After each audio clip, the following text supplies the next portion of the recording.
Naum, capítulo 1. Um relato do problema de Nínive, de como Deus fez Naum de Elcós enxergá-lo. O Eterno está falando sério, com ele não se brinca. Ele se vinga de seus adversários. Ele se posiciona contra seus inimigos de forma impetuosa e violenta. Mas o Eterno não perde a paciência. Ele é poderoso e seu poder é paciente.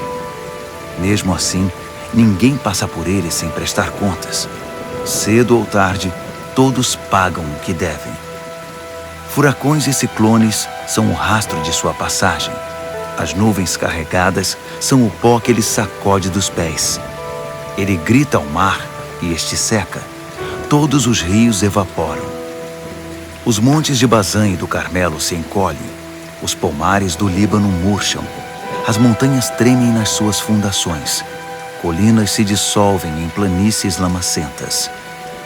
A terra treme por temor ao Eterno.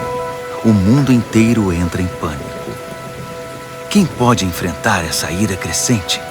Quem pode suportar essa fúria impetuosa?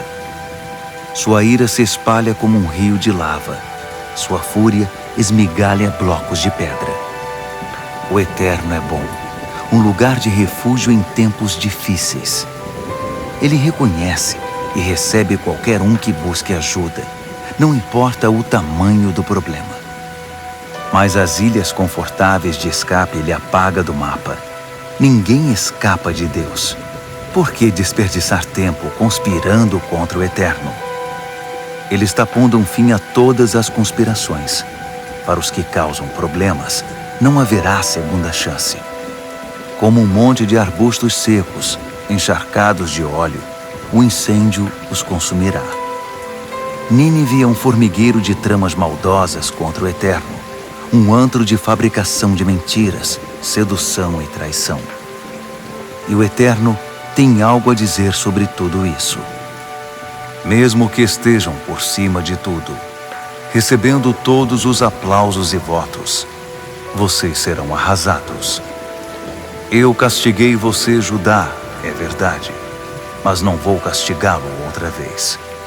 A partir de agora, estou tirando o jugo do seu pescoço e transformando-o em gravetos para o fogo. Estou livrando vocês das amarras da escravidão. Esta é a decisão do Eterno com relação a Nínive. Vocês estão no fim da linha. Está tudo acabado para Nínive. Estou devastando o seu templo. Seus deuses e deusas vão para a lixeira. Estou cavando sua sepultura, uma cova sem nome. Vocês não são nada. Não, vocês são menos que nada. Vejam, saltando sobre os montes, um mensageiro traz a última boa notícia: paz. Proclame um feriado, Judá. Celebre, adore a Deus e renove seu compromisso com Ele. Não se preocupem mais com esse inimigo. Ele virou história. Podem fechar os livros. Naum, capítulo 2. A força destruidora está chegando. Sentinelas, aumentem os estoques de suprimentos. Ajuntem suas forças. Preparem-se para a grande batalha. O Eterno restaurou o orgulho de Jacó, o orgulho de Israel. Israel passou por tempos difíceis. Foi ao inferno e voltou.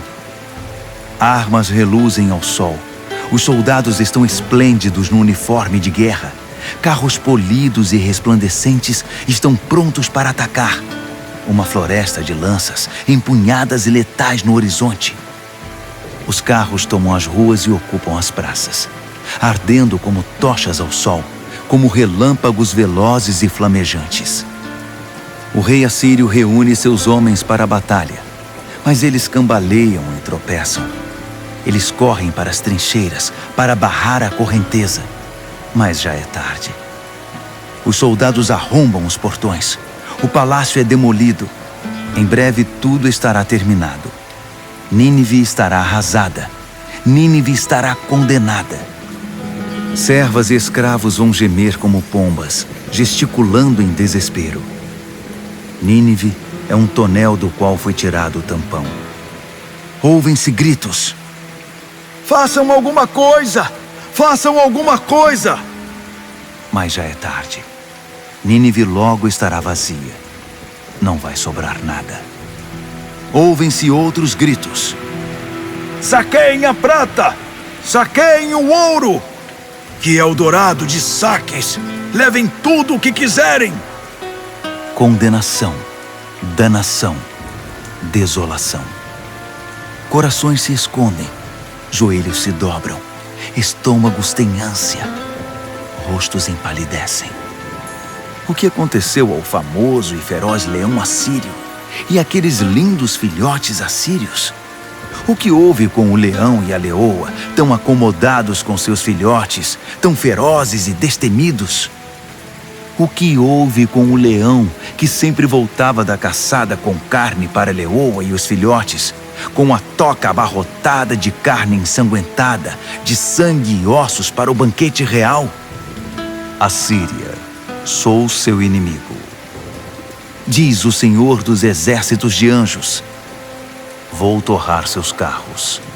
Eles vão se desfazer em chamas. A terra dos leões vai ficar pontilhada de carcaças. Acabou o negócio da guerra. Vocês estão sem ação. Não vão mais fazer relatórios de batalhas. Não vão mais anunciar vitórias. Vocês estão fora de combate para sempre. Naum, capítulo 3. Condenação para a cidade do homicídio, cheia de mentiras, transbordando de ganhos ilícitos, viciada na violência.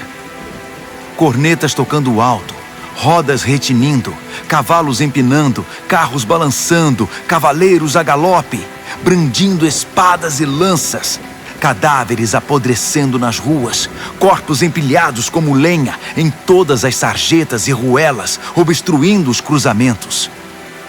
E prostitutas, prostitutas incontáveis. É a cidade das prostitutas. Fatalmente sedutoras, vocês são a bruxa da sedução, atraindo as nações para a ruína com seus encantos maléficos. Eu sou seu inimigo, prostituta Nínive. Eu, o Senhor dos exércitos de anjos, vou arrancar seus sedutores vestidos de seda e expor você no palco do mundo. Vou permitir que as nações saibam a horrível verdade, que vejam quem você realmente é e tem sido todo esse tempo.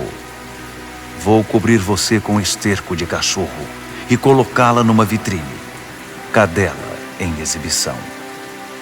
Todos que virem você vão engasgar e dizer: Nínive é um chiqueiro. O que vimos de especial nela? Quem daria uma segunda olhada para ela? Vocês acham que são superiores a Tebas no Egito? Orgulhosamente invencível no rio Nilo, protegida por aquele grande rio, uma muralha de água? A Etiópia montou guarda ao sul, o Egito ao norte. Puti e Líbia, grandes amigos, estavam preparados a vir em seu socorro. Mas vocês sabem o que aconteceu com ela. Toda a cidade foi parar num campo de refugiados. Seus bebês foram esmagados e mortos à vista de todos nas ruas. Seus melhores líderes foram vendidos em leilão. Suas celebridades postas em filas, acorrentadas. Espere o mesmo tratamento, Nínive. Logo vocês estarão cambaleando como bêbados, tentando descobrir o que os atingiu, procurando um lugar para cair. Todas as suas fortalezas são como pessegueiros suculentos, pêssegos maduros, prontos para ser colhidos. Uma sacudida na árvore e eles caem diretamente em bocas famintas. Seus guerreiros são os fracotes. Vocês são um alvo fácil. Suas fronteiras são portas escancaradas, convidando os inimigos para entrar. E quem vai impedi-los? Armazenem água para o cerco. Reforcem suas defesas. Voltem ao básico. Preparem o barro e façam tijolos. Sinto muito. É tarde demais. O fogo inimigo vai consumir vocês. As espadas vão cortá-los em pedaços. Vocês serão mastigados como folhas por gafanhotos. Sim, como folhas devoradas por gafanhotos. Um destino apropriado, pois vocês mesmos são uma praga de gafanhotos. Vocês multiplicaram lojas e lojistas, mais consumidores e vendedores que estrelas no céu. Uma praga de gafanhotos que limpam a área e então saem voando. Seus burocratas são gafanhotos. Seus corretores e banqueiros são gafanhotos. No começo estão sempre à sua disposição, cheios de sorrisos e promessas. Mas depois, quando vocês aparecem com uma pergunta ou reclamação, vão perceber que eles já voaram e é impossível achá-los.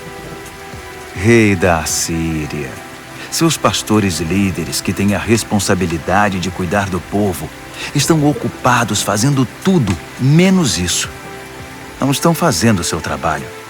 E o povo está espalhado, perdido, e ninguém se dispõe a ir atrás deles. Vocês passaram do ponto de retorno. Sua ferida é fatal. Quando a história do seu destino se espalhar por aí, o mundo inteiro vai aplaudir e pedir: bis! Sua crueldade se infiltrou em todas as fendas e cantos do mundo. Todos sentiram e sofreram com ela.